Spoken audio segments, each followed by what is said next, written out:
Ibrahim Traoré a pris une décision audacieuse en refusant 450 millions de dollars d'aide étrangère. Au lieu de se soumettre à cette offre, il a choisi de protéger l'indépendance du Burkina Faso. En refusant cette aide, il ne rejetait pas seulement l'argent, mais les chaînes invisibles de la dépendance. Pour Ibrahim Traoré, cette décision incarnait une révolte contre la domination économique. Cela soulève la question. Pourquoi un pays en crise choisirait-il une telle voie et comment une telle décision pourrait-elle affecter la scène mondiale ? Ibrahim Traoré voulait réaffirmer que la dignité de son peuple prime sur les promesses extérieures. Sous la direction d'Ibrahim Traoré, le Burkina Faso s'est retrouvé à un moment charnière de son histoire. Refuser une aide de 450 millions de dollars semblait une folie aux yeux de beaucoup, surtout dans un pays souffrant de crise alimentaire. Traoré avait une vision claire, redonner à son peuple dignité et souveraineté, en promouvant un modèle agricole fondé sur l'autosuffisance. En faisant ce choix risqué, il cherchait à briser les chaînes de la dépendance et à initier un mouvement d'indépendance nationale. Il s'agissait de plus que simplement refuser une aide, c'était un pas vers l'implantation d'un principe fondamental, la souveraineté alimentaire. Cela représenterait un défi non seulement pour son pays, mais pour l'ensemble du continent africain. Ce geste pourrait marquer une révolution dans les relations internationales et dans la manière dont les pays du Sahel abordent la question de l'aide étrangère. Ibrahim Traoré a décidé de refuser 450 millions de dollars d'aide, non pas par orgueil, mais par conviction. Dans les accords proposés, il a découvert une clause inquiétante. Les semences offertes étaient génétiquement modifiées, contrôlées par des entreprises américaines. Ce n'était pas simplement de l'aide, mais une forme de contrôle économique. Il a alors compris que cette aide risquait de créer une nouvelle forme de dépendance, maintenant le pays sous le contrôle économique de puissances extérieures. C'est ainsi que le Burkina Faso a fait un choix radical, se nourrir de ses propres ressources. Un tel geste a eu un impact considérable, captivant l'attention de la scène internationale. Le pays a décidé de réinvestir dans son propre secteur agricole, d'encourager la production locale et de réduire sa dépendance aux importations. Loin de vouloir se fermer aux partenariats internationaux, Traoré voulait réécrire les règles du jeu, imposant la souveraineté nationale comme principe fondamental de développement. C'est cette vision qu'il a partagée avec les Burkinabés et avec le reste du monde. La liberté économique passe par l'autosuffisance et le rejet des chaînes de la dépendance. Un an après cette décision, l'impact de ce geste a été visible sur plusieurs plans. Le pays a investi dans des infrastructures agricoles, a réhabilité des terres et créé des coopératives. Les semences locales ont été mises en avant et un véritable changement s'est amorcé dans la mentalité collective. Le rejet de l'aide étrangère a immédiatement provoqué des réactions diverses. Alors que les médias internationaux ont qualifié cette décision de provocation, au Burkina Faso, le geste d'Ibrahim Traoré a été perçu comme un acte de courage et de souveraineté. Le pays a réagi en lançant plusieurs initiatives pour soutenir son agriculture locale. Des pépinières ont été créées et plus de 200 000 hectares de terres agricoles ont été réhabilités. Ce programme visait à réduire la dépendance aux semences génétiquement modifiées et à renforcer l'autosuffisance alimentaire. Les paysans burkinabés ont rapidement adopté ces nouvelles pratiques agricoles, même si la transition ne fut pas facile. L'un des défis majeurs reste l'adaptation aux conditions climatiques du Sahel.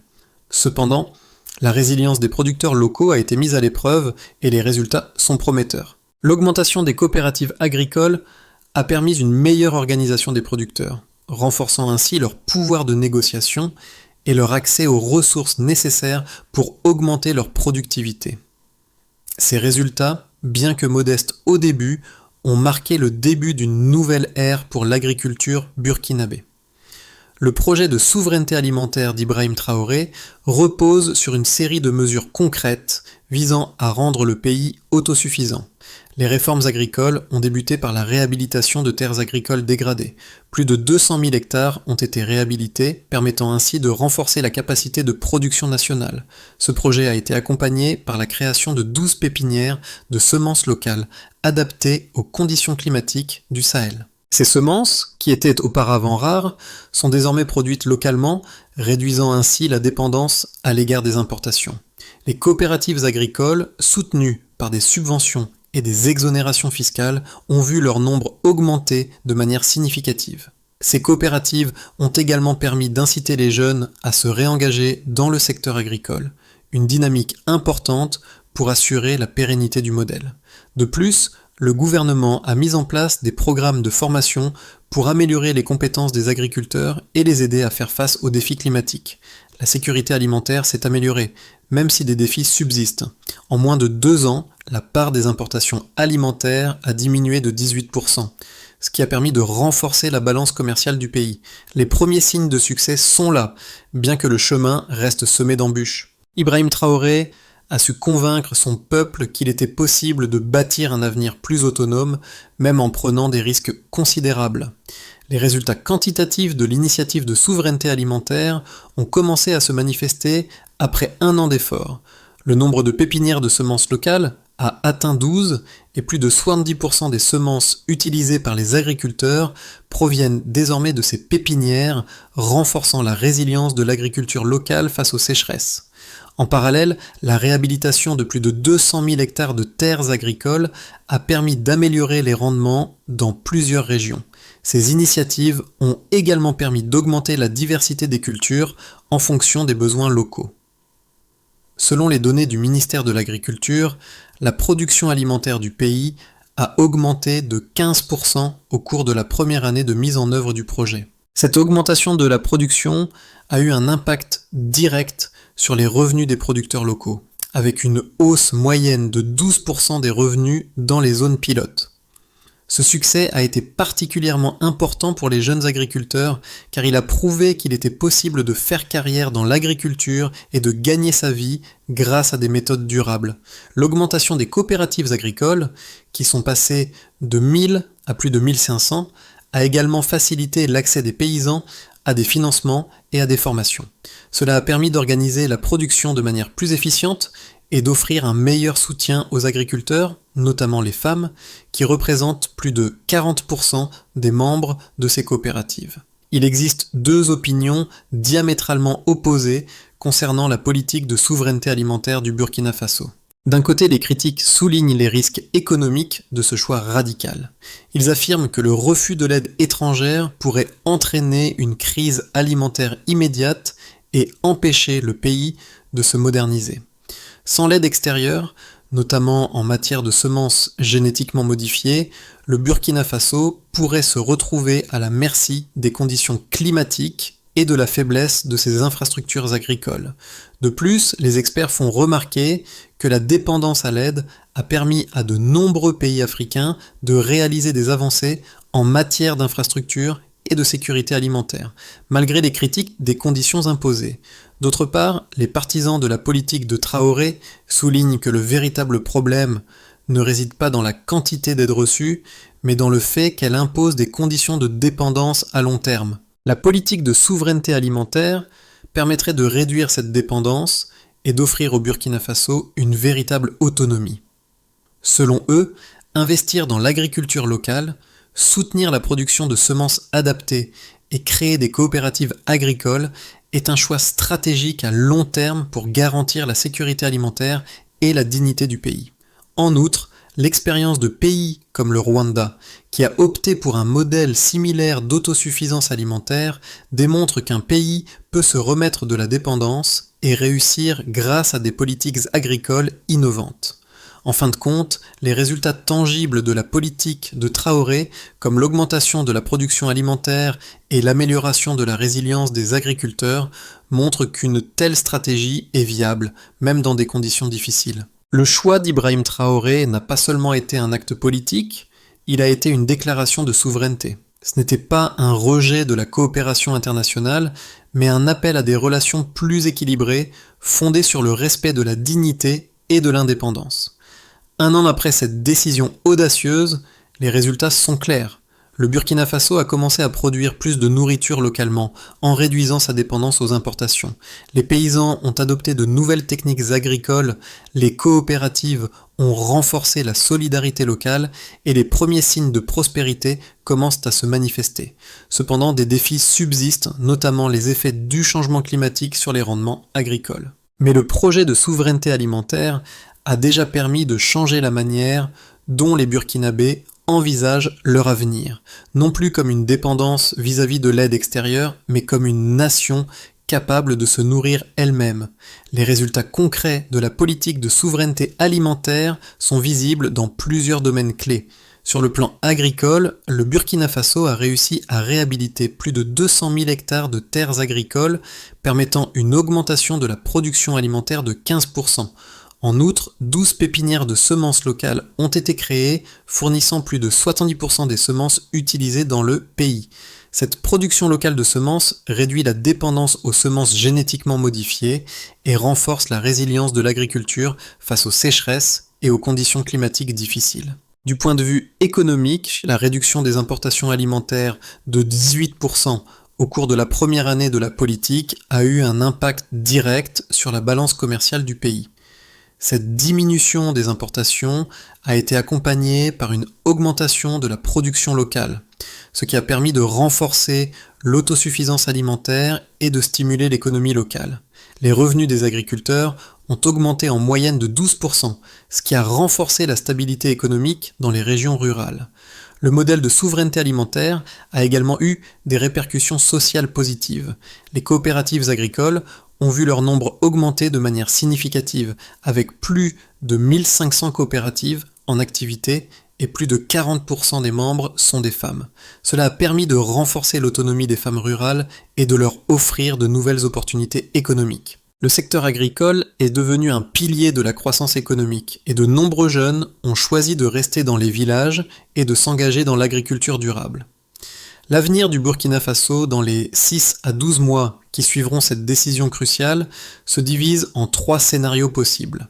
Le premier, le scénario de base, est celui où le pays continue de suivre sa trajectoire d'autosuffisance alimentaire.